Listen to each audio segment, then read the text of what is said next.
સ્વાગત છે। હું છું રેખા માલકાની અને જોઈએ આજના સમાચાર। આજ રોજ રાણા શહીદ પ્રાથમિક શાળામાં 77મા પ્રજાસત્તાક દિનની ઉત્સાહભેર ઉજવણી કરવામાં આવી।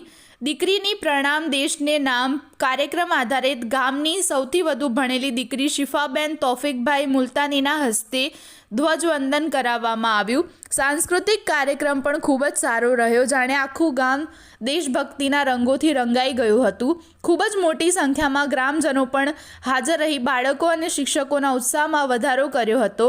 છેલ્લે શાળાના આચાર્યશ્રી અને ગામના સરપંચશ્રીએ હાજર રહેલ વિદ્યાર્થીઓ અને વાલીઓને શિક્ષણનું મહત્ત્વ સમજાવતું પ્રવચન રજૂ કર્યું હતું તથા ગામમાંથી પધારેલ ગામના મુખી પીર મોહમ્મદભાઈ યુસુફભાઈ, કોર્પોરેટર કુલસુમબેન, કોર્પોરેટર આગેવાન કમાલુદ્દીનભાઈ તથા ગામમાંથી વડીલો, યુવાનો, ભાઈ બહેનો પધારીને કાર્યક્રમને સફળ બનાવ્યો હતો।